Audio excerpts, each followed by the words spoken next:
আসসালামু আলাইকুম প্রিয় দর্শক, অন্য মঞ্চের আলাপচারিতায় আপনাদের সকলকে স্বাগত জানাচ্ছি। হাসানুল হক ইনু কিংবা শেখ হাসিনা যেই হন না কেন, জুলাইয়ের এই যে জঙ্গি উত্থানের পর আমাদের মুক্তিযুদ্ধের পক্ষের মানুষদের যেভাবে অপমান করা হচ্ছে, সেটা আমাদের জন্য কিন্তু এক বিশাল লজ্জার বিষয়। কিভাবে? এটা কিন্তু চিন্তা করা খুব একটা কঠিন না। দেখেন, এই আন্তর্জাতিক অপরাধ ট্রাইব্যুনাল এটা কি জন্য হয়েছিল? নামই তো আন্তর্জাতিক অপরাধ, এটা জাতীয় অপরাধ তো না। এই যে ট্রাইব্যুনাল, এখানে আসলে প্রথম কথা হলো যে এই ধরনের কোনো যাদের কে এখানে তোলা হচ্ছে, তাদের এখানে তোলার কোনো এখতিয়ারই কিন্তু এদের নাই।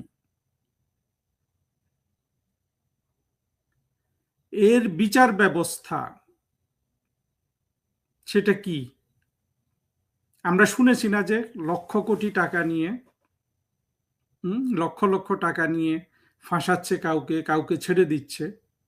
24শে জঙ্গি উত্থানের পর এটা কিন্তু এক ভয়াবহ অবস্থা। আমরা এটা জানি না যে কত মানুষকে আওয়ামী লীগ করার অপরাধে, মুক্তিযুদ্ধের পক্ষে থাকার অপরাধে জেল হাজতে নিচ্ছে, ধরে নিচ্ছে এবং লক্ষ লক্ষ টাকা ঘুষ খেয়ে তাদেরকে জামিন দিচ্ছে, যাদের কোনো অপরাধই নাই। বাড়ি ঘর বিক্রি করে মানুষ এগুলা করছে। বলা হয় না যে আওয়ামী লীগ সরকারের সময় বিএনপিকে অনেক কষ্ট দিয়েছে? আওয়ামী লীগ যে কষ্টগুলো দিতে পারত কিন্তু দেয়নি, তার প্রতিটা কষ্ট কিন্তু 24শে জঙ্গি উত্থানের পর যারা ক্ষমতায় এসে তারা কিন্তু দিয়ে যাচ্ছে। তারা কি এটা শেষ করতে পারবে, নাকি এটা সত্যি সত্যি আবার মুক্তিযুদ্ধের পক্ষের শক্তির হাতে এই প্রক্রিয়াটা শেষ হবে? সেটা দেখার জন্য আমরা কিছুদিন অপেক্ষা করি। 24শে যে জঙ্গি উত্থান হয়েছে, এখানে সন্ত্রাসীদের পক্ষ থেকে এত বেশি স্বীকারোক্তি দেয়া হয়েছে যে এখন এই জায়গায় এইসব অপরাধ ট্রাইব্যুনালে কারো বিচার করা একটা পুরো তামাশার বিষয়। কেন, শীর্ষ সন্ত্রাসীদের একজন মাহফুজ আলম বলছে না, একেবারে অন রেকর্ড আছে এগুলো, যে এখানে একটা চক্রান্ত হয়েছিল হাসিনাকে ফেলানো। ওইভাবে বলছে, হাসিনাকে ফেলানো বা হাসিনাকে চেঞ্জ করে রেজিম চেঞ্জের একটা আন্দোলন হয়েছে, ষড়যন্ত্র হয়েছে বলেছিল। আরো আরো ষড়যন্ত্রকারীরা বলেছে না তারা কোথায় কি জ্বালিয়ে দিয়েছে, পুলিশ মেরেছে, সেগুলো দম্ভ ভরে বলেছে না। তারপরে স্নাইপার দিয়ে মানুষ হত্যা, জঙ্গিরা এর মধ্যে ঢুকে মানুষ হত্যা, শিশু হত্যা, বাড়ি ঘরে ঢুকে, প্রতিটা জিনিস জনগণের সামনে চলে আসার পরও এই যে আদালতটাকে চালিয়ে নেওয়া হচ্ছে, এটাকে আমি তামাশা ছাড়া তো আর কিছু হিসাবে দেখতে পারি না। তাদের অনেক দিনের খায়েশ, আমরা শুরু থেকে শুনে আসছি যে প্রথম ফাঁসি কিন্তু হাসানুল হক ইনুকে দিবে। এই খায়েশটারও কিন্তু কারণ আছে, কারণগুলো কিন্তু আপনারা কোথাও আমি লিখতে দেখি নাই, কোথাও বলতেও শুনি নাই। আপনারা নিশ্চিতভাবে খেয়াল করেছেন, হাসানুল হক ইনু গত 1-1.5 দশকে বাংলাদেশে মুক্তিযুদ্ধের পক্ষে এবং স্বাধীনতা বিরোধীদের পক্ষে সবচেয়ে কঠোর সোচ্চার একটা কণ্ঠ ছিলেন। এটা কি আপনারা খেয়াল করেছেন? আপনারা যে শুনছেন যে হাসানুল হক ইনুকে প্রথম ফাঁসি দেয়া হবে, এটার সাথে তো এটা যুক্ত। হাসানুল হক ইনুর মতো সোচ্চার কণ্ঠ, পরিষ্কার চিন্তার কোনো মানুষ তো আসলে মুক্তিযুদ্ধের পক্ষে খুব একটা ছিল না। তিনি যেভাবে বাংলাদেশের স্বাধীনতা বিরোধীদের বিরুদ্ধে চিন্তা করতে পারতেন, যেভাবে তাদেরকে তুলে ধরতে পারতেন, বলুন তো আমাদের মুক্তিযুদ্ধের পক্ষের কয়জন মানুষ হাসানুল হক ইনুর মতো এই স্বচ্ছ চিন্তায় তাদেরকে তুলে ধরতে পেরেছেন? এগুলো স্বাধীনতা বিরোধীদের হাতে ঘা দিয়েছে না? সেইখান থেকে কিন্তু ওই চিন্তাটা এসছে যে প্রথমে হাসানুল হক ইনুকে ফাঁসি দেয়া হবে, এবং ইউনুস যদি সুযোগ পেত, অর্থাৎ সময় পেত, ফাঁসিটা কিন্তু দিয়ে দিত। এখন তারেক রহমান কি করে এটা কিন্তু দেখার বিষয়। তারেক রহমানের আব্বা জিয়াউর রহমান কর্নেল তাহেরের যে বিচার করেছেন, যে ফাঁসি দিয়েছেন, সেটার তো অনেক বিতর্ক আছে। এই মুহূর্তে এগুলা বলে তারেক রহমান সাহেবকে বিব্রত করতে চাই না। হাসানুল হক ইনু কিন্তু দেখেন, এখানে জাসদ নিয়ে আমার একটু কথা বলতে হয়। জাসদ নিঃসন্দেহে বাংলাদেশের আদি দুঃখের কারণ। যারা জাসদ করেছে তারা বঙ্গবন্ধু হত্যার জন্য দায়ী, পরোক্ষভাবে, প্রত্যক্ষভাবে ওরা খুন করে নাই।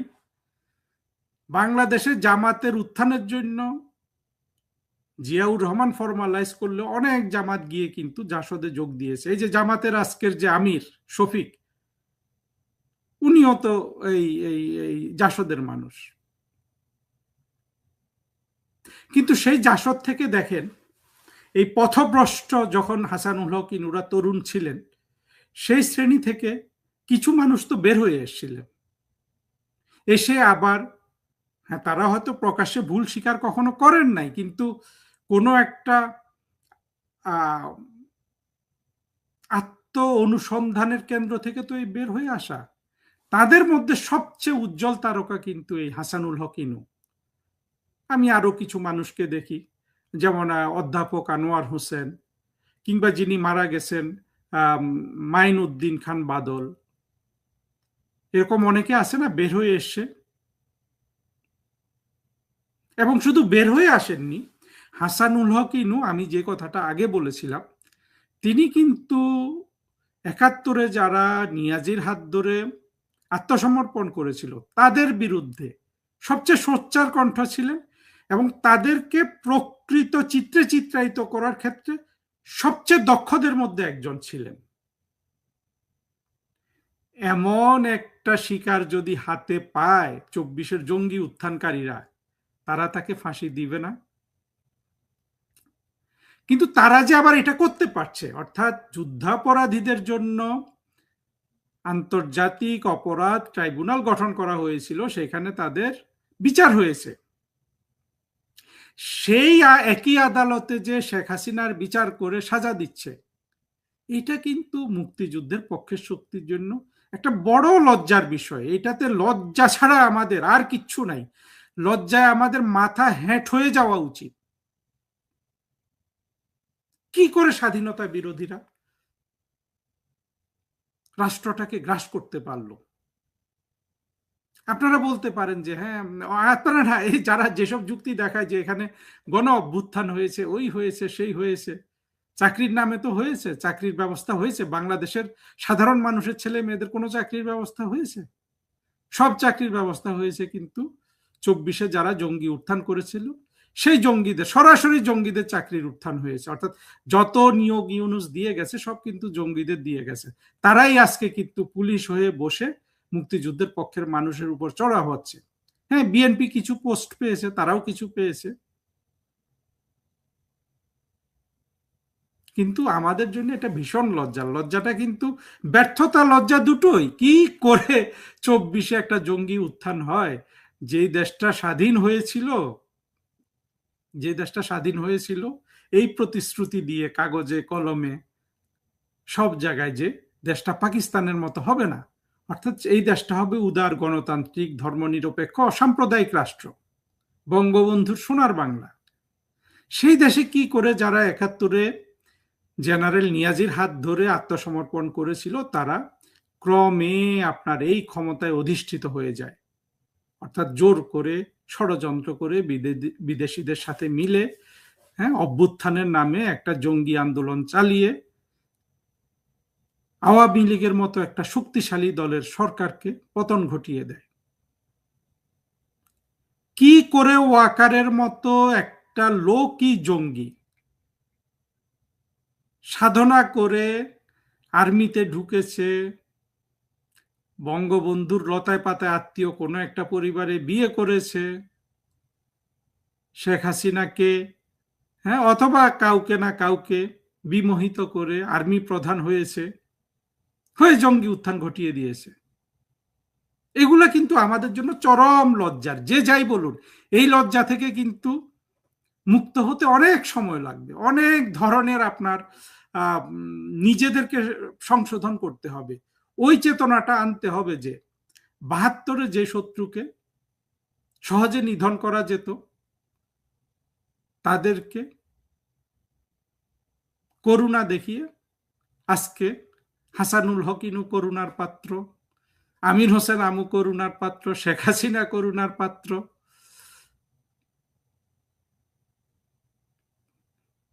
চিন্তা করেন। আমি বলছি না যে এরা করুণা চান, আমি তো হাসানুল হক ইনুর বডি ল্যাঙ্গুয়েজ দেখি, রাশেদ খান মেননের বডি ল্যাঙ্গুয়েজ দেখি, দীপু মনির বডি ল্যাঙ্গুয়েজ দেখি, আমির হোসেন আমুর বডি ল্যাঙ্গুয়েজ তো দেখি। হিরো, বীর এক একটা।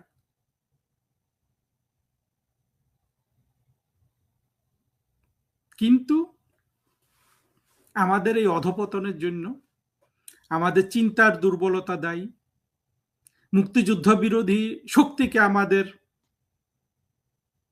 বুঝতে না পারা দায়ী। মুক্তিযুদ্ধ বিরোধী শক্তি সভ্যতার শত্রু, মানবতার শত্রু, ইতিহাসের শত্রু হওয়া সত্ত্বেও তাদেরকে সেই দৃষ্টিতে দেখার যোগ্যতা আমরা অর্জন করিনি। অর্জন না করে বরঞ্চ ওদের দ্বারা আমরা শাসিত হয়েছি। আমি বারবার বলছি এই কথাটা, আমার প্রায় প্রতিটা বক্তৃতাতে এখন আসছে। বাংলাদেশ ১৯৭২ সাল থেকে আওয়ামী লীগ, বিএনপি, জাতীয় পার্টি শাসন করেছে। তারা শাসন করেছে শুধু মানুষের শরীরটা, আর মানুষের মন শাসন করেছে কিন্তু জামাত, হেফাজত।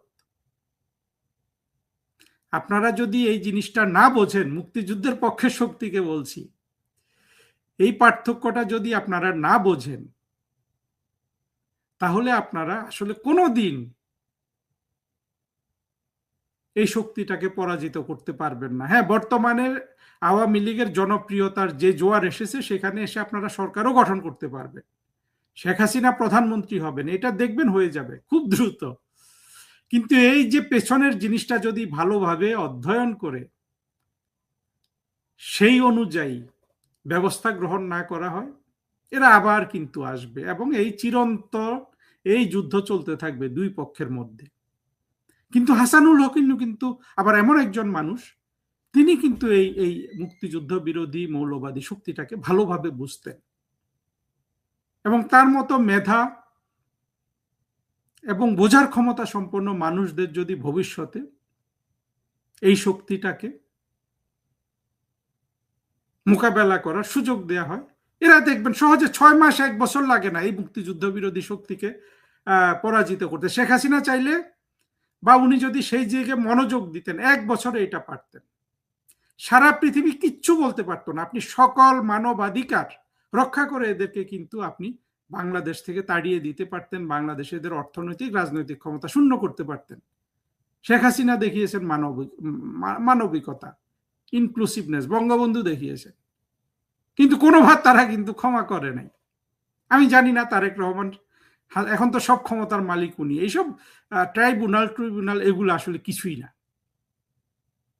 এখন তারেক রহমান কি হাসানুল হক ইনুকে ফাঁসি দিবেন, নাকি কিছুদিন আপনার এই জেলে রাখবেন, প্রথমে মৃত্যুদণ্ড দিবেন, পরে আপিল করবে, সেখানে ক্ষমা পাবে, এই তামাশাগুলো চলবে। তবে একটা জিনিস মনে রাখেন, তারেক রহমান বা যেই হন, এই ২৪-এর জঙ্গি কোয়ালিশন, আপনারা যে ২০২৪-এ আগস্টের উত্থানের পরপর সব আওয়ামী লীগকে মেরে ফেলতে পারেন নাই, হাসানুল হক ইনুদের মেরে ফেলতে পারেন নাই, সেখানে আপনাদের ব্যর্থতা হয়ে গেছে, আপনাদের পরাজয় হয়ে গেছে। এখন একজন দুইজন হাসানুল হক ইনুকে ফাঁসি দিন বা না দিন, ২৪-এর এই ব্যর্থতা আপনাদের উপর আসবে। আর আপনারা এখন যত বেশি কান নাক চুলকাবেন হাসানুল হক ইনুকে দিয়ে, আমির হোসেন আমুকে দিয়ে, একে দিয়ে, তাকে দিয়ে, শেখ হাসিনাকে দিয়ে, আসাদুজ্জামান খান কামালকে দিয়ে, এটা কান চুলকানি বলে, সাপের কান চুলকানি, তত বেশি কিন্তু আপনাদের উপর এর কনসিকুয়েন্সটা থাকবে। এবং আপনারা কিন্তু তখন আজকে যারা আহত বাঘ তাদের কেউ থামিয়ে রাখতে পারবে না। একটু ভালোভাবে চিন্তা করবেন। তারেক রহমানের জন্য এই অবস্থা থেকে উদ্ধার হওয়ার একমাত্র পথ হলো আওয়ামী লীগের সাথে রাজনৈতিক সমঝোতা করা। এর বাইরে তারেক রহমান কোনোভাবেই এই কনসিকুয়েন্স থেকে রক্ষা পাবেন না। পেতেন যদি দেশকে অর্থনৈতিকভাবে উন্নতি করতে পারেন, সেটা তো বিএনপির পক্ষে সম্ভব না, স্বাধীনতা বিরোধীদের পক্ষে সম্ভব না। এ নিয়ে অনেক কথা বলেছি, এটা আর বাড়াতে চাই না। বুদ্ধি যদি থাকে সমঝোতা করবেন, আর যদি উইজডম না থাকে, অতীতে কখনো আপনাদের উইজডম আছে সেটা দেখিনি, এই কান নাক চুলকোবেন এবং কনসিকুয়েন্স হবে অত্যন্ত কঠোর, অত্যন্ত কঠোর। এটা থেকে আর আপনাদের রক্ষা কেউ করতে পারবে না। একটা খুবই গতকাল থেকে আলোচনা, বাংলাদেশের সমস্ত মিডিয়াতেও খবরটা এসছে। আওয়ামী লীগ সভাপতি এবং সাবেক প্রধানমন্ত্রী শেখ হাসিনা তিনি ফাইনালি এখন যেটা ডিক্লেয়ার করেছেন, আগে তিনি বলেছিলেন তিনি মাথা উঁচু করে বাংলাদেশে ফিরবেন, এবার তিনি ভারতের তিনি এবছরই দেশে ফিরে আসবেন।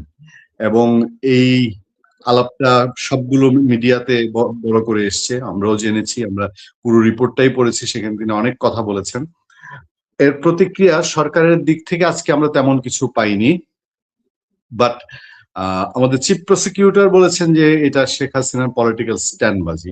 আবার আওয়ামী লীগের যারা মানুষজন আছেন তারা বা সোশ্যাল মিডিয়ায় যেটা দেখা যায়, তারা বলছেন যে না, শেখ হাসিনা ফিরছেন, তিনি না ফিরে এই ধরনের কথাবার্তা বলছেন না। আপনার কাছে কি মনে হচ্ছে, কোথায় হঠাৎ করে শেখ হাসিনা তিনি নিজে ফেরার ঘোষণা দিয়ে এখন আবার টাইম বেঁধে দিয়েছেন যে তিনি আগামী 6 মাসের মধ্যে ফিরছেন?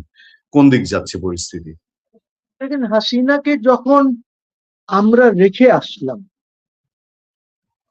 আমরা ওনাকে প্রধানমন্ত্রী হিসাবে রেখে এসেছি সেখান থেকে এরপরে টাউট বাটপারদের সরকার হয়েছে, যেটার নাম তারা নিজেরাই ইন্টারিম গভর্নমেন্ট দিয়েছে। একটি জালিয়াতির সরকার, লুটপাটের সরকার ইউনূসের সরকারটা ছিল।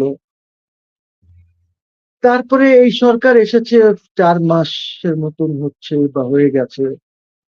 এই সরকার এখন যে ডাইরেকশনে চলছে সেটা হলো, অনেক সময় দেখলে মনে হয় যে ইউনূসের সরকারের continuation. They should break from there. ইউনূসের কন্টিনিউয়েশন থেকে ব্রেক করতে হবে। এন্ড ব্রেক যদি করতে চায় তাহলে বাংলাদেশের সবাইকে রাজনীতি করার সুযোগ দিতে হবে, যেমনটি ওনার বাবা করেছিলেন, ওইটা করা উচিত। আওয়ামী লীগ তো আর কিছুই করে নাই, লোকজন করেছে, যারা হয়তো ক্যাবিনেটে ছিল বা বাইরে ছিল, আমলা ছিল, ওরা হয়তো কিছু করেছে। আওয়ামী লীগ পার সে তো কিছু করে নাই। আওয়ামী লীগ তো যে পলিটিক্যাল পার্টি, তারা হয়তো সরকারের ছিল। আপনি এখন আওয়ামী লীগের যদি কার্যক্রম নিষিদ্ধ করে দেন এবং পুলিশ টুলিশ এইটা ওদেরকে যদি কিছু না করতে দেয়, তাহলে কেমনে হবে? You see, we should create an environment. Because যদি আমরা এনভায়রনমেন্ট না ক্রিয়েট করি, তাহলেও তো শেখ হাসিনা উইল কাম। তখন শেখ হাসিনার আশা হয়তো একটু ভিন্ন ধরনের হবে। আর যদি আমরা এনভায়রনমেন্ট ক্রিয়েট করি যে শেখ হাসিনা উইল কাম, ওনাকে প্রোটেকশন দেব, ওনার এই যে মামলা যেটা হয়েছে হয়তো আপিল করার ওনার সুযোগ থাকবে, সবকিছু যদি আমরা এলাও করি, অথবা রিট্রায়াল আফটার শি কামস ব্যাক, যে ঠিক আছে যা হয়েছে এইটা তো আমি তো বলছি যে এইটা কোরাম নন জুডিস, এই জাজমেন্টটা ওদের এখতিয়ার নাই এই রায়টা দেওয়ার। সো এনিওয়ে, তো উনি আসবেন না কেন? উনি তো এই দেশের নাগরিক, এই দেশের উনি প্রধানমন্ত্রী। unresigned. She did not resign. আমরা কনস্টিটিউশন ফলো করছি, কনস্টিটিউশনে তো অ্যামেন্ডমেন্ট করি নাই। কনস্টিটিউশন তো বলেছে যে one prime minister will hand over power to the other prime minister. তা তো হয় নাই। আপনারা এই দেশে লোকজনকে নিয়ে বিদেশে রেখে এসেছেন, উনি তো যান নাই। তারপরে আমি শুনি কিছু কিছু কিছু রাজনৈতিক দলের লোকজন আছেন, কেউ চোখ রাঙ্গায়া বলেন, কেউ একটু জোরে বলেন যে শেখ হাসিনার ওই ফ্যামিলি খালি পালায়, শেখ মুজিবুর রহমান পালায় গেল, শেখ হাসিনা জিয়াউর রহমান সাহেব মারা যাওয়ার পর বা ওনার শাহাদতের পর পালায় গেল শেখ হাসিনা। তো এইসব আবার এই এখন বলে আবার পালায় গেল। আমি তো একটা পালানের চিত্র দেখি না। শেখ মুজিবুর রহমান তো পালান নাই, উনি তো এইখানে রয়ে গেলেন, উনি ইন্ডিয়ায় যান নাই। Because you have to understand, Sheikh Mujibur Rahman পাকিস্তানের পার্লামেন্টের লিডার একজন। উনি মানে ওনার মেজরিটি ছিল তার মধ্যে। এখন এই লোকটা যদি ইন্ডিয়া চলে যায়, ঠিক আছে, তাজউদ্দিন সাহেব যাক, অন্যরা যাক, কিন্তু উনি চলে গেলে পরিস্থিতি কি হতো? এখানে হয়তো আরো লোক মারা যেত। ওনার একটা কৌশল ছিল যে ঠিক আছে, দরকার নাই, লোক যেন না মারা যায়, আমাকে অ্যারেস্ট করলে করুক, আমার বাসার থেকে নিয়ে যায়। আবার বলে যে উনি ক্যান্টনমেন্টে ছিলেন। এখন ক্যান্টনমেন্টে কে ছিল আর কে ছিল না, এই ডিবেটটা আরেকদিন করা যাবে, ঠিক আছে? বিকজ আরো তো এখানে কথা আছে। জিয়াউর রহমান সাহেব লোক পাঠিয়েছেন তাকে নেওয়ার জন্য, কি সব আছে, অনেক গল্প আছে, দরকার নাই আমাদের। আমার মুদ্রা কথা হচ্ছে, শেখ হাসিনা যখন বলেছে শেখ হাসিনা আসবে, এখন সে একটা টাইম লাইন দিয়ে দিয়েছে যে আমি ডিসেম্বরের মধ্যে, এই বছরই আমি আসবো, অর্থাৎ 31 ডিসেম্বরের মধ্যেই তিনি আসবেন। যদি ওনার শারীরিক অবস্থা ঠিক থাকে, কোনো ধরনের সমস্যা না হয়, তাহলে she will come. Now it is for this government to decide and face Sheikh Hasina. উনি আসলে কি লোক, এখানে তো বলে, অনেকেই বলে যে নির্মূল হয়ে গেছে আওয়ামী লীগ। যদি নির্মূল হয়ে গেছে তাহলে এত চিন্তা কেন? উনি আসলে আসবেন, আপনারা চিন্তা করেন না। হ্যাঁ, আসুক, ওনার তো লোকজনই নাই, আওয়ামী লীগ নির্মূল। তো আমি বারবার একটা কথা বলি যে আওয়ামী লীগ নির্মূল হয় নাই, বিএনপিও নির্মূল হবে না, বিকজ এদের স্ট্রেংথ কবর থেকে আসছে। একদিকে বঙ্গবন্ধু আছেন আর একদিকে প্রেসিডেন্ট জিয়াউর রহমান আছেন, সেখান থেকে স্ট্রেংথটা আছে। কাজে নির্মূল নাইদার বিএনপি হবে নর আওয়ামী লীগ হবে, এটা বুঝতে হবে। লিডারশিপও এই ফ্যামিলির মধ্যে, এই দুই ফ্যামিলির মধ্যেই আপাতত থাকতে হবে। তারপরে হয়তো এই দুই ফ্যামিলি একটা স্ট্রাকচার ঠিক করবে যে কিভাবে এই দলের নেতৃত্ব কিভাবে এগোবে। It is for them to decide. তো আমার কথা হচ্ছে, এত অসুবিধার কি আছে? এত টক শোজ, সব চ্যানেলে একই আলোচনা যে শেখ হাসিনা বলেছে যে এই বছরই আসবে। এই বছরে এখন মাস কয়টা আছে? 6 মাস আছে। 6 মাসের মধ্যে দুধ কা দুধ, পানি কা পানি হয়ে যাবে যে কি আছে, কার কত শক্তি আছে। আমি এখানে তো হিন্টস দিতে চাই না, because I don't know what are plans are. ওনার সাথে তো আমাদের কারোর কথা হয় নাই যে আপনি কিভাবে আসবেন, কৌশলটা কি হবে, এইখানে গভর্নমেন্টের সাথে কি কথাবার্তা হয়েছে কিনা, গভর্নমেন্ট আপনাকে এলাউ করবে কিনা, so on and so forth. এই জিনিসগুলি তো রয়ে গেছে যে ডায়লগ ওনার সাথে, বা যার সিকিউরিটিতে এখন প্রাইম মিনিস্টার হাসিনা আছেন, she is not a de jure prime minister, কিন্তু উনি তো কাউকে হ্যান্ড ওভার করেন নাই ক্ষমতা। অনেকেই বলে যে ইলেকশনে চুরি হয়েছে। ইয়েস, ইলেকশনে যাওয়া হয়েছে, কিন্তু আপনারা কেউই, neither the interim government not this government বলেছে যে 12th পার্লামেন্ট অবৈধ, 11 পার্লামেন্ট অবৈধ, 10 পার্লামেন্ট অবৈধ, কেউ বলেছে? বলে নাই। আপনারা তো ইলেকশন করেছেন ফর 13 পার্লামেন্ট, ধরেই নিতে হবে ওই পার্লামেন্ট গুলি বৈধ ছিল। ইলেকশন হয়েছে বা না হয়েছে, ওইটা আপনারা তো বৈধতা দিয়েছেন। আপনারা তো এক মুহূর্তের জন্য বলেন নাই যে এই ইলেকশন হয় নাই, এই পার্লামেন্ট গুলি যেগুলি কনস্টিটিউট করা হয়েছিল 10th 11th 12th এগুলি সব বেআইনি আনকনস্টিটিউশনাল, আমরা মানি না এইগুলি। তা তো না, তা তো করেন নাই। তাহলে আপনারা এখন যে 13th পার্লামেন্টে আছেন, আমি জানি না শেখ হাসিনার মাথায় কি আছে, আমি জানি না যে উনি বিদেশে আছেন, ওনার লোকজনের সাথে কথা হচ্ছে, ওনার নিজস্ব লোকজনের সাথে ওরা কি পরামর্শ দিচ্ছে, I don't no, we don't know. But উনি যখন বলেছেন চিন্তা ভাবনা করেই বলেছেন, ওনার নিশ্চয়ই একটা প্ল্যান আছে। যেমন আমার প্রধানমন্ত্রীর একটা প্ল্যান ছিল, প্ল্যান আছে, উনি বলেছেন আই হ্যাভ আ প্ল্যান। ওরকম শেখ হাসিনারও তো প্ল্যান থাকতে পারবে, আছে, যে কিভাবে উনি ঢুকবেন, কোনখান থেকে ঢুকবেন, উনি ফ্লাই করবেন না উনি রাস্তা দিয়ে আসবেন, না বেনাপোল দিয়ে আসবেন, না আগরতলা দিয়ে ত্রিপুরা ইসে দিয়ে আসবেন, ত্রিপুরা দিয়ে আসবেন, উই ডোন্ট নো, আমরা জানি না। এবং কোন দিকে যাবেন, উনার লোকজন কত সেখানে আসতে পারবে, এইগুলি তো we don't know at this stage. তো দেখতে হবে যে কি হয়। উনি যখন বলেছেন উনি আসবেন, ওয়াই শুডন্ট শি কাম? উনি তো এই দেশের নাগরিক, উনি এই দেশের প্রধানমন্ত্রী, প্রাক্তন বলেন বা আনরিজাইন্ড প্রধানমন্ত্রী যিনি ইস্তফা দেন নাই, ওনাকে দেশের লোক মানে আর্ম ফোর্সেসের লোকজন ওনাকে হেলিকপ্টার তারপরে C-130 দিয়ে দিল্লিতে ছেড়ে এসেছে। So I don't no, sir we don't know. Sir আমি একটা ব্যাপার একটু মানে আপনার কাছে বিশ্লেষণ জানতে চাই। ধরেন গভর্নমেন্ট তো জিরো টলারেন্সে গেছে, এটা বোঝাই যায় যে তারা 23 জুন যা করলো, একেবারে আর্মি নামিয়ে দিল, তার থেকে বোঝা যায় যে গভর্নমেন্ট আওয়ামী লীগের ব্যাপারে একেবারে জিরো টলারেন্সে থাকবে।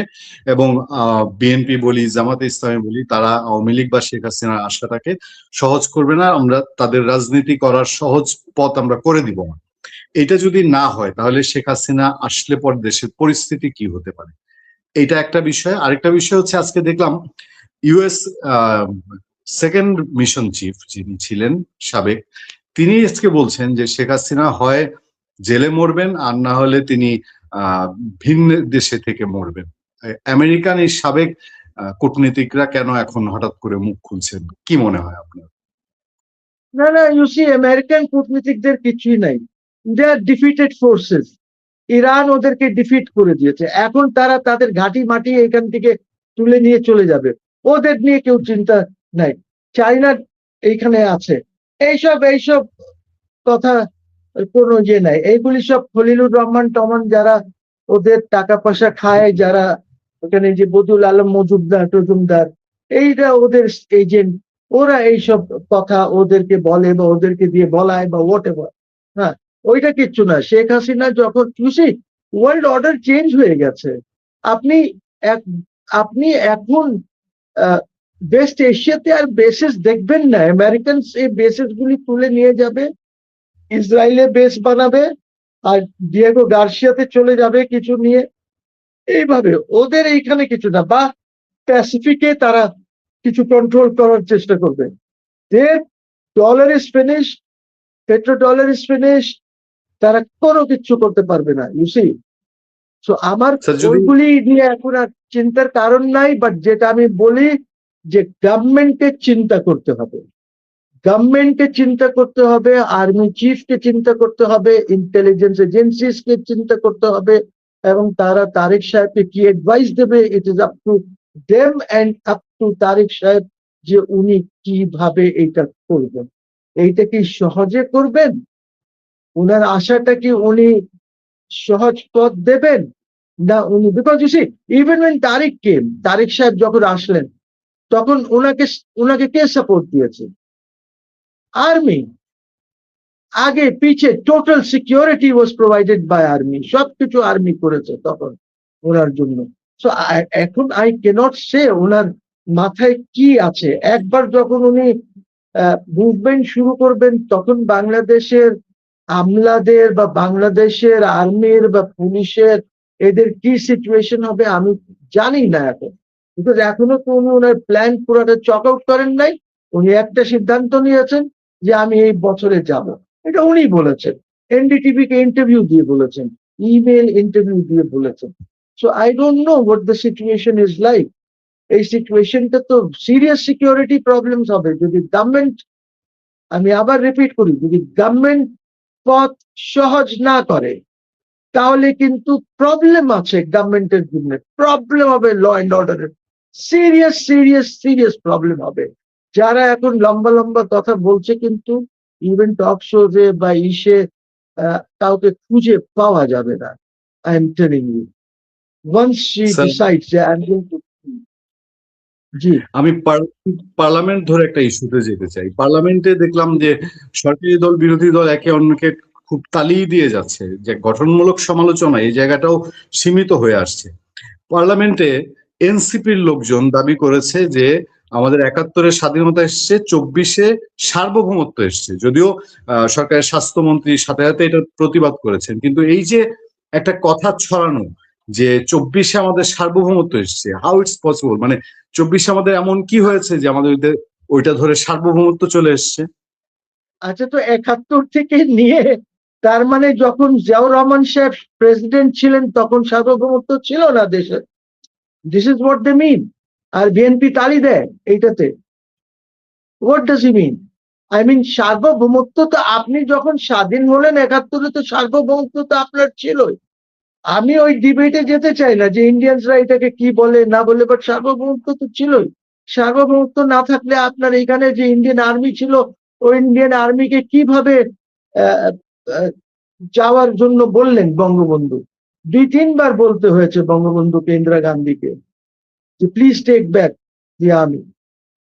তা কিসের সার্বভৌমত্ব? কি, I don't know what they talking. আমার মনে হয় এই যে এনসিপি অনেক সময় সব সার্বভৌমত্বর যে কথা বলে না, এইগুলি ওরা না বুঝা বলে। বিকজ আপনার বইতে পড়া সভরেন্টি আর আপনার বাস্তবের সভরেন্টি ইজ ডিফারেন্ট। দেখেন, আমি কম বলেছি এইটার উপরে, বাট মেজরিটি যারা ছিল, আসিফ নজরুল যারাই ছিল, তারা তো বলেছে যে শেখ হাসিনার দেশ বেঁচে দিছে ইন্ডিয়ার কাছে। কিন্তু ওরা সরকারেও গেছে, সরকারে আসিফ মাহমুদ ছিল, সরকারে মাহফুজ ছিল, সরকারে নাহিদ ছিল, ইম্পর্টেন্ট মিনিস্ট্রিজ গুলিতে ছিল, লাইক এলজিআরডি, ইনফরমেশন, এরকম ইম্পর্টেন্ট মিনিস্ট্রিজ। ল ইসের কাছে ছিল, ওই যে প্রফেসর, আমাদের লয়ের প্রফেসর। কিন্তু ওরা কি কিছু দেখাতে পেরেছে? একটাও এগ্রিমেন্ট কি পাবলিকলি দেখানো হয়েছে যে এই যে বেঁচে দিছে শেখ হাসিনা? তো শেখ হাসিনা তার মানে did not sell this country. Yes, আমরা এগ্রিমেন্টস করি, এগ্রিমেন্টস এর মধ্যে অনেক সময় আমাদের হয় কি যে ওই করতে গিয়ে অনেক সময় কিছু উঁচ নিচ থাকে। মানুষ বলবে যে আপনি ওদেরকে ট্রানজিট দিয়েছেন, করিডোর দিয়েছেন, ওদের ট্রেন চলতে দিয়েছেন, নানান কথা মানুষ বলে ঠিক আছে, কানেক্টিভিটি তো একটা ব্যাপার আছে। দেখেন, হোল ইউরোপ ইজ কানেক্টেড। হ্যাঁ, আমিও তো কম পয়সা দিয়েছি, হয়তো এইটা ব্যালেন্স চুক্তি হয় নাই, বাট এটা তো সবসময় ঠিক করা যেতে পারে, এমন তো না কি ঠিক করা যেতে পারে না। আর আজকাল তো জানেন যে পৃথিবী কানেক্টিভিটির উপরে চলে। এই যে বিআরআই প্রোগ্রাম, চায়নার বেল্ট অ্যান্ড রোড ইনিশিয়েটিভ, চায়নার যে পাকিস্তানের সিপ্যাক প্রোগ্রাম, তারপরে আপনার এই যে চায়না আমাদেরকে একটা প্রস্তাব দিয়েছে for a corridor linking China and Bangladesh. এই কানেক্টিভিটি মডার্ন ওয়ার্ল্ডে তো থাকবেই, যদি না থাকে দেখেন আজকে চায়নার ট্রেন কিভাবে ইউরোপে যাচ্ছে, সরাসরি যাচ্ছে।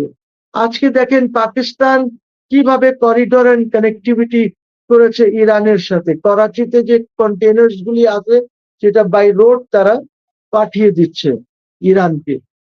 মডার্ন ওয়ার্ল্ডে আপনার স্ট্র্যাটেজিক রিজনসেও আপনাকে এই জিনিসগুলি করতে হবে। সো আমার মনে হয় যে এইটা কিচ্ছু না, এই বাচ্চারা জানে না তো ঠিক করে যে মডার্ন ওয়ার্ল্ড কিভাবে চলে, জিও পলিটিক্যাল সিচুয়েশন কি আছে, জিও ইকোনমিক্যাল সিচুয়েশন কি আছে, যার জন্য তারা এইসব কথা বলে। বাট এখন এদের কাণ্ড কারখানা, লাইক ইউনুস যেসব কথা বলেছে, অথবা পাটোয়ারি যেসব কথা বলে, এইটার জন্য যদি সভরেন্টির উপরে কোনো আঘাত আসতে পারে আমি জানি না। আমি তো বাংলাদেশের দোষর তো কাজে ঠিক করে কিছু জানি না। আর ওরা হলো বাংলাদেশকে এগিয়ে নিতে চায় মারামারি। কালকে আমি একটা শোতে ছিলাম, ওইখানে এনসিপির এক নেতা বলছিলেন যে আবার হবে অভ্যুত্থান, আবার মুভমেন্ট হবে। এই দেশে কতবার মুভমেন্ট হয়েছে, কত মুভমেন্ট হবে এই দেশে, আর কত অভ্যুত্থান হবে? আমাকে please somebody should tell me. কি প্রত্যেক দিন একটা হবে? একটা রিজিম আসলে অভ্যুত্থান করতে হবে? কালকে জামাতের আমিরও তো বলছে যে জামাতের নেতৃত্বে আবার একটি বিপ্লব হবে। ঠিক আছে, জামাতের নেতৃত্বে হবে, তারপরে উনি বললেন যে আচ্ছা, বলতে পারে যে আচ্ছা এইটা তো অমুকের নেতৃত্বে হয়েছে, এখন আমার নায়েব আমিরের নেতৃত্বে একটা অভ্যুত্থান হবে। তারপরে বলবে আমার জেনারেল সেক্রেটারি হিসেবে হোক, হতে থাকুক না, হতে থাকুক। What is the problem? What is the problem? যত অভ্যুত্থান দরকার হোক। তারপরে আপনার দেশে অন্য দেশের আর্মি আসবে, আপনার এখানে পিস কিপিং। আমরা যাই না ইউএন এর ইসে পিস কিপিং করতে? ওরকম পিস কিপিং এর জন্য আমাদের এখানে আসবে পিস করার জন্য। করেন, সভরেন্টিকে যদি আপনি ধাক্কা দিতে চান তাহলে করেন, এইগুলি করেন। But I tell you, Hasina issue is very important. Please গভর্নমেন্টকে আমি অনুরোধ করছি যে আপনারা রাস্তা নিজেরাই বানিয়ে দেন হাসিনাকে দেশে আনার জন্য। এবং Hasina is willing to face a trial, করবে ট্রায়াল, রিট্রায়াল করুক, আপিল করুক, যাই whatever she is advice হোক না। দেখি এখন দেখেন পূর্ণিয়া, লেট মি টেল ইউ, আমি স্টেটমেন্ট দেখেছি আমাদের স্বরাষ্ট্রমন্ত্রী। সে এখন বলছে যে ইউনুস যে কারাপশন করেছে, ইউনুস গভর্নমেন্ট যে কারাপশন করেছে তার ইনকোয়ারি হওয়া দরকার, বলছে না স্বরাষ্ট্রমন্ত্রী? মোহসিন রশিদ যখন কোর্টে গেছে যে একটা কমিশন করে দেন, কমিশন অফ ইনকোয়ারি, কমিশন করে under the commissions act, commission করে, তখন attorney general, deputy attorney general, additional attorney general সবাই বাধা দিয়েছে। কোর্ট আমাকে রুল পর্যন্ত দেওয়ার সাহস করে নাই।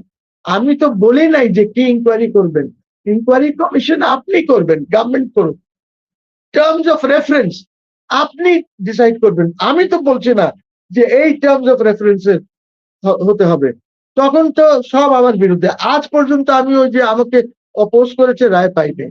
106 অ্যাপিলেট ডিভিশন আমাকে এখনো রায় দিতে পারে নাই। আমি এখন আইটিসি চ্যালেঞ্জ করেছি, আমি জানি না এখানে কি হবে, বিকজ অ্যাটর্নি জেনারেল এসে অপোজ করবে, কোর্ট সাহস করবে না, উড়িয়ে দেবে। ফাইন, কিছুদিন পর ইনারাই বলবেন যে এটা ঠিক না। যখন এদের নড়বড়ে হবে, তখন বলবে এটা তো ঠিক না, এটাকে বাদ দিতে হবে, এই আনো বিল আনো, এইটাকে রিপিল করো এই আইনটাকে। তখন তারা বলবে। এখন আমি বললে খারাপ লাগতেছে, আমাকে তো কেউ সাপোর্ট করছে না, because I think this is not logical for international crimes tribunal to continue. এটার একটা পারপাস ছিল পিওডব্লিউস দের ট্রায়াল করার। 2009-এ অন্যায় করেছেন আপনারা, যারাই সরকারে ছিলেন বা পার্লামেন্টে ছিলেন, এমেন্ড করে আপনারা জুডিশিয়াল মার্ডার করেছেন। এখন আপনার নাই, এখন 24-এ আবার এমেন্ডমেন্ট করে যে শেখ হাসিনাকে কিভাবে মারা যায়, জুডিশিয়াল মার্ডার করা যায়। তো আপনি কন্টিনিউ যদি করেন, এর পরে তো নড়বড়ে অবস্থা তো হবেই, বিকজ বাংলাদেশের ইকোনমি, বাংলাদেশের পলিটিক্স, বাংলাদেশের রাজপথ যে ধরনের আছে, ল অ্যান্ড অর্ডারের যা অবস্থা, আপনার আইনের শাসনের যা অবস্থা, হবে তো 6 মাসও লাগতে পারে, 1 বছর লাগতে পারে, 2 বছর লাগতে পারে, হবে। তখন যদি কেউ এসে অ্যামেন্ডমেন্ট করে, আমি এইটাই তো চাই না। আমি চাই আপনি যদি কাউকে ট্রায়াল করতে চান, প্রপারলি করেন, যেটা সব দেশে যে নিয়ম আছে, এভিডেন্স অ্যাক্ট পূর্ণাঙ্গ ভাবে লাগু করেন, সিআরপিসি পূর্ণাঙ্গ ভাবে লাগু করেন। আজকে দেখেন চার্জশিটই দিতে পারে না ইন্টারন্যাশনাল ক্রাইমস ট্রাইব্যুনাল। আপনি যাদেরকে ধরে রেখেছেন কেন কষ্ট দিচ্ছেন? এসব 80 বছর, 82 বছর, 85 বছর, 70 বছরের লোকজনকে হাঁটতে পারে না, ডান্ডা নিয়ে হাঁটে, এই যে কষ্ট দিচ্ছেন কেন? বেলে দেন না, যেতে দেন না। এমন তো না যে আইসিটি বেল দেয় নাই। যে 30টা কেস পেন্ডিং ছিল, 30টি কেস যেটা পেন্ডিং ছিল যখন শেখ হাসিনা প্রধানমন্ত্রী ছিলেন, তখন তো আইসিটি ছিল, তো এইখানে কেসেস ছিল, তো 30টা কেসের মতন পেন্ডিং ছিল, সবাইকে তো আপনি বেল দিয়েছেন, বা মেজরিটিকে তো বেল দিয়ে দিয়েছেন, ছেড়ে দিয়েছেন। এখন ওই কেসের কোনো হদিস নাই, খবর নাই। আপনি যদি কারোর বিরুদ্ধে রিভেঞ্জ নেওয়ার জন্য করেন কোনো কাজ, তাহলে এইটার তো একটা রিয়াকশন হবে। ওই ফিজিক্সের মতন, every action has a reaction, counter reaction, equal react বা হোয়াটএভার। তো এই জিনিসটা বুঝেন না কেন? কেন এইসব করছেন? আজকে আপনার আপনার আইনের যে ব্যবস্থা আছে, the courts are not functioning independently. কোন কোর্ট ইন্ডিপেন্ডেন্টলি ফাংশন করছে না। এই কারণেই তো সচিবালয় রাখতে চায় না, because the government wants to control the courts.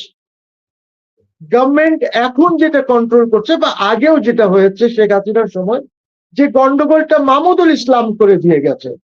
I will call him a criminal, Mahmudul ইসলামকে, যাকে অ্যাটর্নি জেনারেল করা হয়েছিল কেস নবির পরে শেখ হাসিনা গভর্নমেন্ট করেছে। উনি ওইখানে ডিএজি এএজি বসিয়ে রেখেছেন, ওই রিওয়ায়ত চলছে। এর আগে কোনোদিন থাকতো না, খালি কোর্ট যদি ডাকতো তখন আসতো। This man has created all the problem. দেখো, আপনি কোর্টে যাবেন, জজ সাহেব বলবে যে এইটা একটু দেখা আসেন কি আছে, কবে আসবেন, কবে বলবো, মানে সব লাইন দিয়ে যে বেঞ্চে রেসপন্ডেন্টসরা বসতো, ওইটা সব এখন গভর্নমেন্ট দখল করেছে। So government is controlling the courts through the AG's office. Through the AG's office আপনি কেমনে করবেন? এইটা অবশ্য এই গভর্নমেন্টের দোষ না, এইটা মাহমুদুল ইসলাম যখন অ্যাটর্নি জেনারেল হলো, তখন অনেক বেশি হলো। ওনাকে জিজ্ঞেস করা হলো যে আপনি এটা কি করছেন, কেন এদেরকে বসায় রাখছেন? বলছে যে এইখানে ওরা বসলে কিছু শিখবে, ওইখানে অফিসে বসে খালি গল্প করে। বাট দিলেন তো ইনস্টিটিউশন ধ্বংস করে আপনি।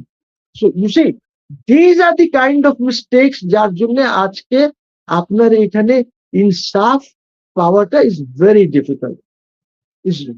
ডিফিকাল্ট, চীন সফর শেষ, মালয়েশিয়া সফরও শেষ, প্রধানমন্ত্রী তারেক রহমান দেশে ফিরেছেন। দেশে ফিরে সংসদে দাঁড়িয়ে তিনি যে একটি বাক্য বলেছেন, সেটাই এখন রাজনৈতিক মহলে সবচেয়ে বেশি আলোচনার বিষয়। তিনি বলেছেন যে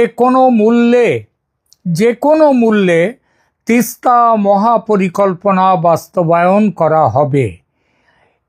এই নিয়ে খবরের কাগজে মিডিয়ার হেডলাইন। এই একটি বাক্যের মধ্যেই লুকিয়ে আছে বহু প্রশ্ন। কারণ যদি চীন সফরেই তিস্তা প্রকল্প নিয়ে সব কিছু চূড়ান্ত হয়ে যেত, তাহলে কি এভাবে যে কোনো মূল্যে তিস্তা মহাপ্রকল্প বাস্তবায়িত হওয়ার কথাটা বলতে হতো তারেক রহমানকে? নাকি সফরে প্রত্যাশিত অগ্রগতি না হওয়াতেই এখন রাজনৈতিকভাবে মুখ রক্ষার জন্য এই বার্তাটা দেওয়ার দরকার হয়েছে? আজ আমরা সেই প্রশ্নের উত্তর খোঁজার চেষ্টা করব। প্রথমে বলি, তিস্তা কেন এত গুরুত্বপূর্ণ? দেখুন, বাংলাদেশে তিস্তা শুধু একটি নদী নয়, উত্তরবঙ্গের কৃষি, সেচ, জলের নিরাপত্তা এবং কয়েক কোটি মানুষের জীবিকার সঙ্গে এই নদী জড়িয়ে আছে অঙ্গাঙ্গিভাবে। বছরের বর্ষাকালে তিস্তা ভয়ঙ্কর রূপ নেয়, আবার শুকনো মৌসুমে নদীর বুক প্রায় শুকিয়ে যায়। ফলে একই নদী কখনো বন্যা, কখনো খরার কারণ। বহু বছর ধরেই এই সমস্যার স্থায়ী সমাধানের কথা বলা হচ্ছে, আর সেই সমাধানের পোশাকি নাম তিস্তা মহাপরিকল্পনা। চীনের ভূমিকা কোথা থেকে এলো? সেটা একটু দেখা যাক। বেশ কয়েক বছর আগে চীনা বিশেষজ্ঞরা একটি বড় সড়ো বিশাল পরিকল্পনা তৈরি করেন চীনকে এই তিস্তাকে নিয়ে। সেখানে নদী খনন, বাঁধ নির্মাণ, নদী তীর সংরক্ষণ, নতুন শহর গড়ে তোলা, কৃষি উন্নয়ন সব মিলিয়ে বহু বিলিয়ন ডলারের পরিকল্পনা ছিল সেটা। এরপর থেকেই সবাই ধরে নিতে শুরু করেন তিস্তা প্রকল্প মানেই চীন। কিন্তু বাস্তবতা হলো পরিকল্পনা তৈরি করা আর বাস্তবায়নের চুক্তি হওয়া এ দুটো এক জিনিস নয়। এখনো পর্যন্ত বড় অর্থায়নের আনুষ্ঠানিক ঘোষণা বা পূর্ণাঙ্গ বাস্তবায়ন চুক্তির খবর প্রকাশ্যে আসেনি। আসবেটা কি করে? চুক্তি যদি না হয়ে থাকে তাহলে প্রকাশ্যে আসবে, আসার তো কোনো কথা ওঠে না। এবার আসি ভারতের ভূমিকায়। এখানে বিষয়টি সবচেয়ে গুরুত্বপূর্ণ। ঠিক যখন বাংলাদেশ বলছে যে কোনো মূল্যে তিস্তা মহাপরিকল্পনা বাস্তবায়ন করা হবে, তখন পশ্চিমবঙ্গ সরকার কয়েকদিন আগেই তাদের প্রথম বাজেটেই তিস্তা ব্যারেজ প্রকল্প বাস্তবায়নের জন্য 11,000 কোটি টাকার বরাদ্দ ঘোষণা করেছে। এখন প্রশ্ন হলো, বাংলাদেশের তিস্তা নিয়ে মহাপ্রকল্প এবং ভারতের তিস্তা ব্যারেজ নিয়ে প্রকল্প, এই যে দুটো ব্যাপার, পশ্চিমবঙ্গ দিয়েছে 11,000 কোটি টাকা বরাদ্দ ঘোষণা করেছে ভারতীয় রুপায় টাকায়, আর বাংলাদেশ তাদের টাকায় 12,000 কোটি টাকা, মানে যেটা পশ্চিমবঙ্গের থেকে আসলে কম যার মূল্য, সেইটা তারা ঘোষণা করেছে। এখন প্রশ্ন হলো, এই দুটো ঘটনা কি সম্পূর্ণ আলাদা, নাকি একে অপরের সঙ্গে কৌশলগতভাবে সম্পর্কিত? আমার মতে এবং অন্যান্য বিশেষজ্ঞদের মতে সম্পর্ক রয়েছে। কারণ তিস্তা একটি আন্তর্জাতিক নদী। ভারতের সিকিমে এর উৎপত্তি হয়ে এটা ভারতের মধ্য দিয়ে পশ্চিমবঙ্গের একটা বড়সড়, সিকিমের একটা বড়সড় অংশের মধ্যে দিয়ে গিয়ে তারপর বাংলাদেশে ঢুকছে। এখন ভারতের অংশে যদি নতুন করে সেচ, ব্যারাজ, আধুনিকীকরণ, নতুন করে দুখানা খাল তৈরি করা হবে, কাটা হবে সেচের জন্য, এই সমস্ত বা জল ব্যবস্থাপনার অবকাঠামো যদি আরও শক্তিশালী করা হয় পশ্চিমবঙ্গে, তাহলে ভারত স্বাভাবিকভাবেই বলবে আমাদেরও এই নদীর জল নিয়ে আমাদেরও উন্নয়নের অধিকার রয়েছে।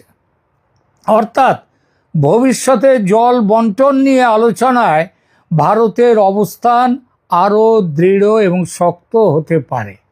তিস্তা নিয়ে দীর্ঘদিন ধরেই ভারত ও বাংলাদেশের মধ্যে জল বন্টন চুক্তি ঝুলে আছে।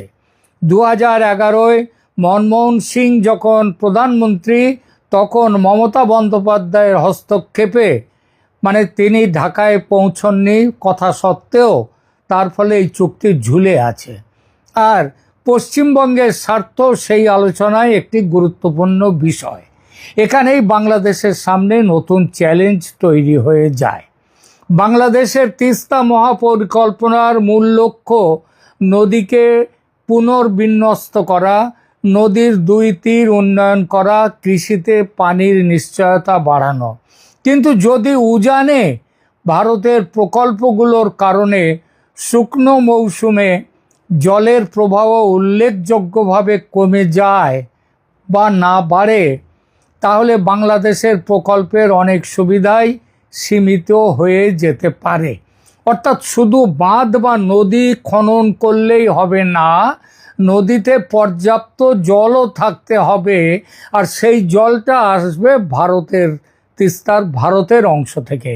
যেখানে গজলডোবা, সেখানে পশ্চিমবঙ্গে অলরেডি বড় ব্যারেজ তৈরি হয়ে রয়েছে, সেটাকে আরও তার উন্নতি সাধন করা হবে। এ কারণে অনেকে বলেন তিস্তা প্রকল্পের সবচেয়ে বড় চ্যালেঞ্জ প্রকৌশল নয়, বড় চ্যালেঞ্জ হলো কূটনীতি। আজ বাংলাদেশের সামনে দুটি সমান্তরাল বাস্তবতা দাঁড়িয়ে আছে। একদিকে চীনের সঙ্গে প্রেম, চীনের প্রযুক্তি ও তার সম্ভাব্য অর্থায়ন, অন্যদিকে ভারতের সাথে শত্রুতা, অথচ ভারতের জলের উজান নিয়ন্ত্রণ এবং পশ্চিমবঙ্গের নিজস্ব উন্নয়ন পরিকল্পনা। এই দুই বাস্তবতার মধ্যে ভারসাম্য রক্ষা করেই ঢাকাকে এগোতে হবে। তাই প্রধানমন্ত্রী যখন বলেন যে কোনো মূল্যে, তখন সেই মূল্য শুধু অর্থনৈতিক নয়, সেটা কূটনৈতিকও। কারণ তিস্তা প্রকল্প বাস্তবায়ন করতে হলে শুধু চীনের সঙ্গে প্রেম করলেই চলবে না, ভারতের সঙ্গেও কার্যকর সমঝোতার পথ খোলা রাখতে হবে। আর ভারতের সঙ্গে বাংলাদেশের সম্পর্ক এখন যে শীতলতার মধ্যে আছে, সেখান থেকে উদ্যোগী হয়ে এগিয়ে আসতে হবে কিন্তু বাংলাদেশকে। কারণ তিস্তার বিষয়ে গরজ বেশি যার, সে হলো বাংলাদেশের। তবে কি তারেক রহমান ভারতের সঙ্গে সম্পর্ক স্বাভাবিক করতে এগোবেন বলেই কি বলেছেন যে কোনো মূল্যে তিস্তা প্রকল্প বাস্তবায়ন করা হবে, নাকি এটা ছেলে ভোলানো ছড়া থেকে তুলে নিয়ে আসা স্তোক বাক্য মাত্র? কারণ তিনি যেভাবে ভারতের সাথে শত্রুতা বাড়িয়ে চলেছেন, তাতে অনেকটা বেশি পথ তাকে হেঁটে ভারতের কাছে যেতে হবে। তাহলে প্রধানমন্ত্রী কেন বললেন যে কোনো মূল্যে? এখানেই শুরু হচ্ছে রাজনৈতিক বিশ্লেষণ। আমার মতে এই বক্তব্যের অন্তত 4টি সম্ভাব্য ব্যাখ্যা থাকতে পারে। প্রথম ব্যাখ্যা, বিরোধীদের জবাব দেয়া, যে চীন সফরকে ঘিরে অনেক প্রত্যাশা তৈরি হয়েছিল, অনেকে মনে করেছিলেন বড় কোনো ঘোষণা আসবে। যখন তা প্রকাশ্যে দেখা গেল না, তখন বিরোধীরা প্রশ্ন তুলতে শুরু করেছে, আর তার ফলে সংসদে দাঁড়িয়ে তারেক রহমানকে বলতে বাধ্য হতে হয়েছে যে কোনো মূল্যে আমরা তিস্তা মহাপ্রকল্প বাস্তবায়িত করব। তাহলে প্রশ্নটা ওঠে, সফরের সাফল্যটা কোথায়? এই পরিস্থিতিতে সংসদে দাঁড়িয়ে প্রধানমন্ত্রী বলতে চাইলেন প্রকল্প হবেই। দ্বিতীয় ব্যাখ্যা, চীনের উদ্দেশ্যে তিনি একটি বার্তা দিলেন। কূটনীতিতে অনেক সময় প্রকাশ্য বক্তব্যেরও আলাদা গুরুত্ব থাকে। যে কোনো মূল্যে কথাটি হয়তো চীনের কাছেও একটি বার্তা। বাংলাদেশ প্রকল্পটি নিয়ে প্রচণ্ড আগ্রহী। এখন চীন যদি আগ্রহ না দেখায়, প্রয়োজনে ভারতের সঙ্গেও আলোচনা চলবে। এই বার্তাটা কি দিলেন প্রধানমন্ত্রী তারেক রহমান?